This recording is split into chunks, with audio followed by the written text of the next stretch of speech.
ప్రభైన యేసుక్రీస్తు నామములో నా మంచి కాపరి ప్రేక్షకులకు స్వాగతం, సుస్వాగతం.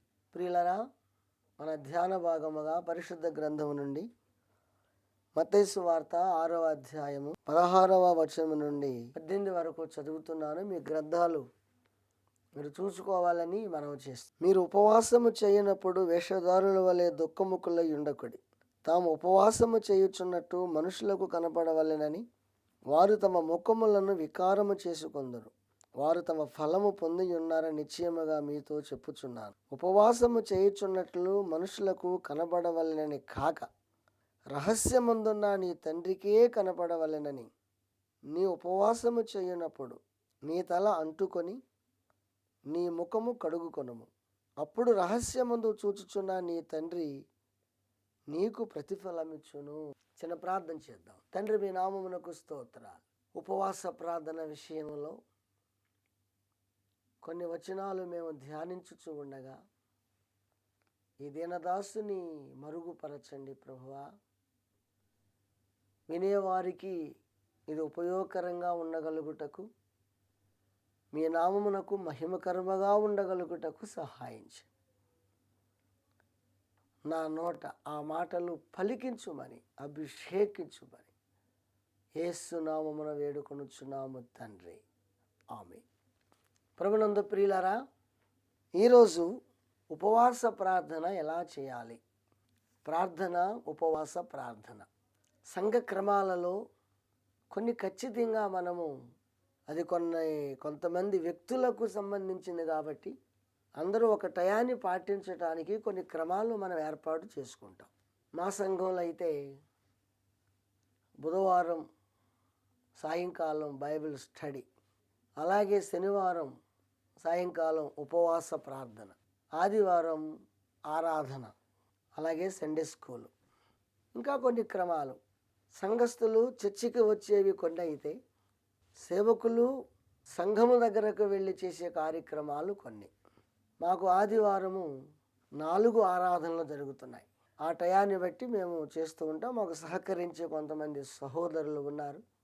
పాస్టర్మ గారు, మేము, మా బాబు అలా కలిసి నడిపిస్తూ ఉంటాం. ఉపవాస ప్రార్థన ఎలా చేయాలి, ఎలా చేయమని యేసు ప్రభు చెప్పారు.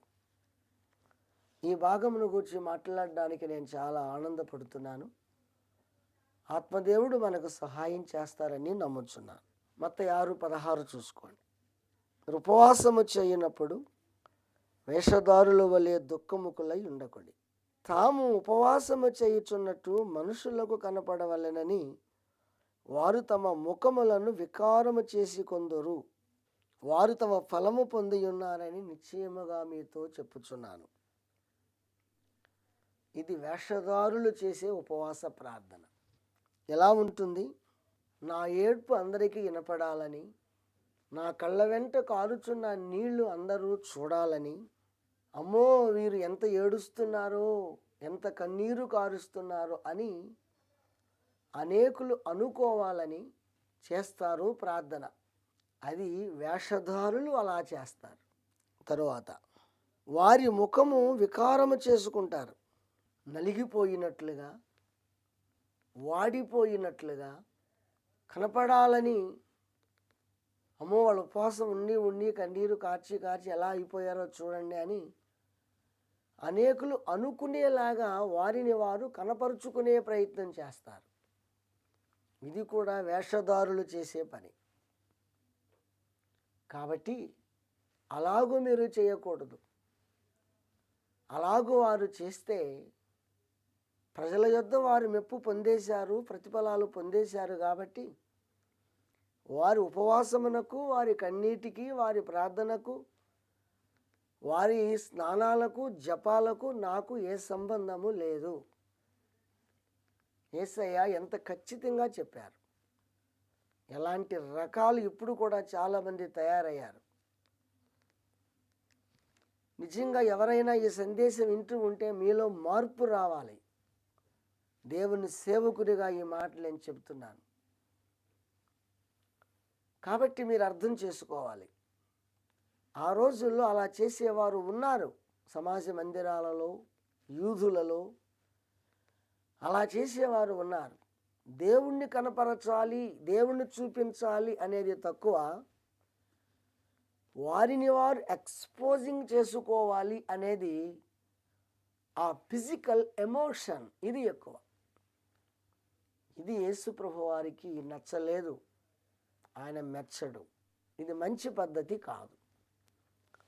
మీలో ఎవరైనా మనసు కలిగి ఉంటే ఇప్పుడైనా మార్చుకోవడం ఎంతైనా అవసరం. అయితే మరి ఎలా చేయాలి ఉపవాస ప్రార్థన? ఉపవాస ప్రార్థన ఏ రీతిగా చేస్తే దేవునికి నచ్చుతుంది, దేవుడు మెచ్చుకుంటాడు, ఏది ఖచ్చితమైన ప్రార్థన అనేది కూడా యేసు ప్రభు చెప్పారు. మనుషులకు కనబడవలనని కాక రహస్యమందున్న నీ తండ్రికే కనపడవలెనని నీవు ఉపవాసము చేయునప్పుడు నీ తల అంటుకొని నీ ముఖము కడుగుకొనుము. అప్పుడు రహస్యమందు చూచుచున్న నీ తండ్రి నీకు ప్రతిఫలమిస్తాడు. జనరల్గా తలస్నానం చేస్తే తల పైకి కనిపిస్తుంది, చూడగానే ఓహో ఉపవాసం ఉన్నారు కాబోలు. అలా కూడా నువ్వు చేయొద్దు. నీ తలను అణచుకునే ప్రయత్నమే చెయ్యి, అంటుకొని ఉండేలాగా ప్రయత్నమే చెయ్యి. నీ ఎంట్రుకల్లో కూడా నువ్వు ఉపవాసం ఉన్నట్టు కనబడేలాగా నువ్వు అనుకోవద్దు, అలాగో చేయొద్దు. లేదా మామూలుగా తలస్నానం చేసి మామూలుగా ఉండిపో, కానీ కనపడాలని చెయ్యొద్దు. రెండవది, ఉపవాసము చేయున్నప్పుడు నీ ముఖమును కడుగుకొనుము. మామూలుగా శుద్ధి చేసుకోవటమే కానీ ఉపవాసమునకు తగిన పద్ధతులు పాటించాలి. లేక నీ ముఖ వికారములు అదేదో బాహాటముగా కనపడాలి అని చెయ్యొద్దు. అది కనపడకుండా ఉండే ప్రయత్నమే చెయ్యి. అప్పుడు రహస్యమందు చూచుచున్న తండ్రి నీకు ప్రతిఫలమిస్తాడు. ఎలా చేయకూడదో చెప్పారు, ఎలా చేయాలో చెప్పారు. చాలా చక్కటి మాటలు, సింపుల్ సెంటెన్సెస్ ఇక్కడ ఉపయోగించబడ్డాయి. అర్థం చేసుకోవడం పెద్ద కష్టమేవి కాదు. కాబట్టి ఇవరికి తప్పకుండా మేలు చేస్తాయి. మీరు దయచేసి దృష్టి పెట్టాలని మనం చేస్తున్నాను.